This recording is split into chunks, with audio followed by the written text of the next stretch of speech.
Moskow marah Inggris tidak akan mendapatkan gas Rusia.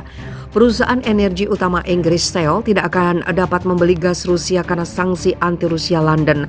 Pernyataan tegas diungkap Sekretaris Pers Presiden Rusia Vladimir Putin, Dmitry Peskov. London ingin menjadi pemimpin segala sesuatu yang anti-Rusia. Mereka bahkan ingin berada di depan Washington. Itu biayanya, tegas Peskov dilansir RT.com. Dia merujuk pada fakta bahwa Inggris adalah satu-satunya negara yang telah menjatuhkan sanksi pada Gazprom Bank Rusia, di mana pembayaran untuk gas alam Rusia dilakukan. Tindakan tersebut secara efektif menyangkal kemampuan Inggris untuk membayar komoditas tersebut. Pada 31 Maret, Putin menandatangani dekret yang mewajibkan pembeli gas dari negara yang tidak bersahabat untuk membuka rekening rubel khusus dan mata uang asing dengan Gazprom Bank untuk membayar pasokan gas. Mereka akan mentransfer dana dalam mata uang asing ke Gazprom Bank yang akan membeli rubel di bursa dan mentransfernya ke akun rubel pembeli untuk melakukan pembayaran kepada pemasok Rusia. Presiden Ukraina Volodymyr Zelensky secara tak terduga ikut bicara di forum Doha di Qatar. Forum itu adalah pertemuan internasional tahunan di negara kaya minyak itu untuk membahas berbagai isu. Zelensky menghadiri forum di Doha melalui panggilan video. Dalam pidatonya, Zelensky meminta negara-negara penghasil energi seperti Qatar meningkatkan produksi untuk menanggulangi jika suplai minyak dan gas Rusia terhalang. Masa depan Eropa bergantung pada usaha Anda. Saya meminta Anda untuk meningkatkan produksi energi agar Rusia mengerti bahwa tak ada negara yang bisa menggunakan energi sebagai senjata dan memeras dunia, kata Zelensky, dikutip dari Associated Press. Kepada hadirin, Zelensky juga mengumpamakan kehancuran dan penderitaan Ukraina seperti Suriah. Ia mengumpamakan tindakan Rusia yang membombardir Mariupol seperti aksi Rusia dan rezim Bashar al-Assad yang membombardir Aleppo, ungkapnya. Mariupol sendiri dikepung Rusia sejak awal invasi. Militer Rusia terus membombardir kota di provinsi Donetsk itu hingga menyebabkan krisis. Lihatlah Mariupol kami, inilah yang telah kita lihat di Aleppo, reruntuhan, rasa sakit, kehancuran manusia, kata Zelensky. Sebanyak 90% bangunan di Mariupol hancur, ribuan mati, namun Rusia tak kunjung menerima hukuman yang nyata dari dunia untuk ini, ungkap Zelensky. Selanjutnya, Presiden Ukraina juga meminta solidaritas negara-negara Timur Tengah dengan menyinggung hubungan dengan Ukraina. Gandum Ukraina sendiri selama ini penting untuk memenuhi kebutuhan impor negara-negara Timur Tengah seperti Mesir, ungkapnya.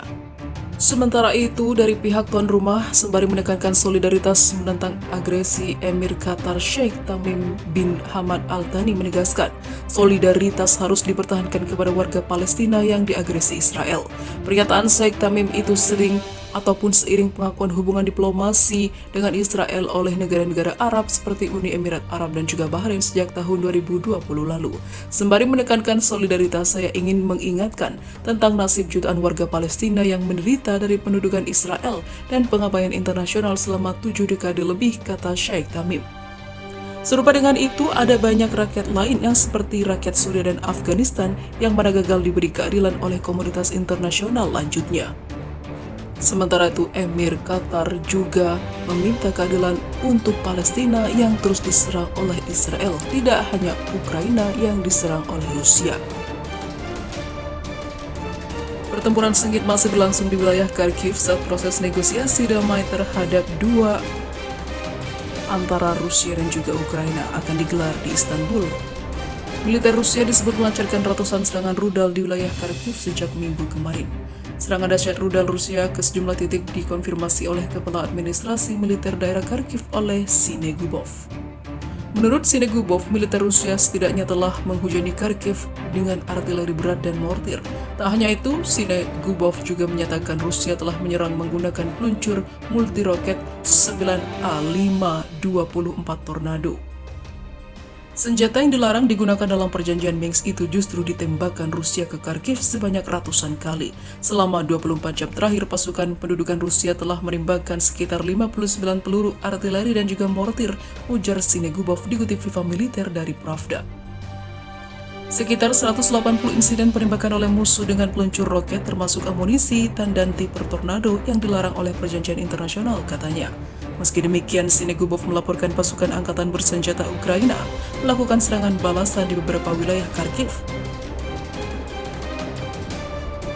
Sementara itu, seperti diketahui, Presiden Ukraina terus meminta bantuan kepada Israel untuk melawan serangan Rusia di negaranya. Dalam sebuah video berisi pidatonya yang ditujukan kepada parlemen Zionis, pria itu mempertanyakan mengapa Israel enggan menjual sistem pertahanan rudal Iron Dome ke Ukraina.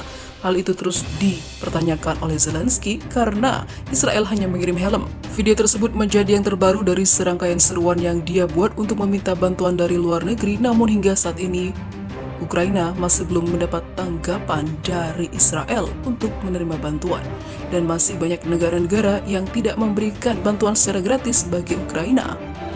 Posisi Ukraina makin terpojok. Zelensky seharusnya cepat mengibarkan bendera putihnya, namun presiden ini nampaknya masih yakin untuk terus membalas serangan Rusia dan mengorbankan jutaan warga Ukraina.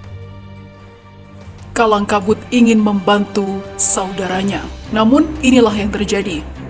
Ukraina menuding pasukan Rusia menculik 3 warga Israel di kota Melitopol yang terletak di tenggara negara itu di tengah invasi yang masih membabi buta. Hari ini di Melitopol, penjajah Rusia telah menculik 3 warga Israel.